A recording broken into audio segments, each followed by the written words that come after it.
Hello and welcome to the Philosopher's Angle, your daily French philosophical take on the news headlines. This is an AI-generated podcast based directly on the writings of the philosophers discussed, but like all AI, it can make mistakes. In the news today, November 4th, 2024, senior Labour MPs expressed frustration over lack of Black representation in No 10 after Kemi Badenoch's election as Conservative leader. Despite a record number of minority ethnic MPs, concerns remain about Labour's response and lack of senior Black advisors. Only one Black cabinet minister, David Lammy, serves in Starmer's government.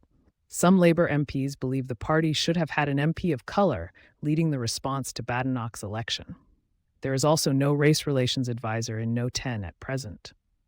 Commentary inspired by the writings of Michel Foucault. The Facade of Representation, unpacking the power dynamics behind Kemi Badenoch's election.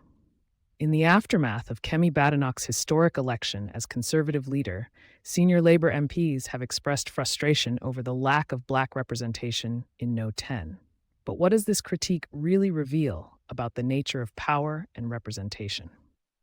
As I ponder this question, I am reminded of Michel Foucault's piercing observation that the representation of individuals or groups is always an exercise of power, and it is always linked to the mechanisms of domination, the archaeology of knowledge. This insight suggests that representation can be a subtle instrument of control rather than a genuine attempt at inclusivity. At first glance, the record number of minority ethnic MPs in Labour's ranks may seem like a triumph for diversity.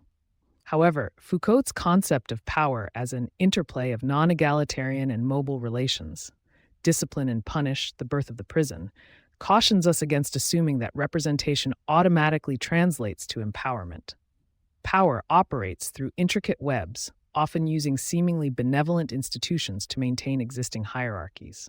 In this context, the presence of minority ethnic MPs may serve as a clever ruse, masking the underlying structures of inequality. The case of David Lammy, the sole Black cabinet minister in Starmer's government, illustrates this point with stark clarity. While his appointment may appear as a step towards greater representation, it also risks being co-opted by the very systems it seeks to challenge. As Foucault notes, the fact that an individual or a group is represented does not mean that they are not subject to power. On the contrary, it is often through representation that power is exercised, power knowledge. In other words, Lammy's presence in the cabinet may be used to legitimize Labour's policies rather than genuinely amplifying marginalized voices. Furthermore, the absence of a race relations advisor in No 10 raises questions about the party's commitment to meaningful change. This omission suggests that Labour is more concerned with superficial representation than substantive action. Foucault's work reminds us that power operates through subtle mechanisms, often using language and institutions to mask its true intentions. In this case, the lack of a dedicated advisor may be an astute indicator of a broader reluctance to confront the entrenched systems of inequality. As we grapple with these complexities, it becomes clear that representation is not an end in itself, but rather a means to an end. The real challenge lies in dismantling the structures of power that maintain inequality, rather than simply adding more diverse faces to the existing landscape.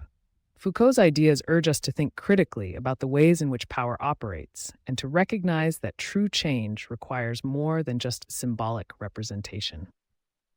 In conclusion, Kemi Badenoch's election as Conservative leader serves as a catalyst for a deeper exploration of the complex dynamics surrounding representation and power.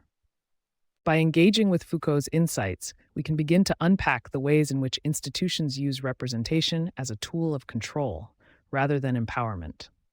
As we move forward, it is crucial that we prioritize substance over symbolism, recognizing that true progress requires a fundamental transformation of the systems that maintain inequality.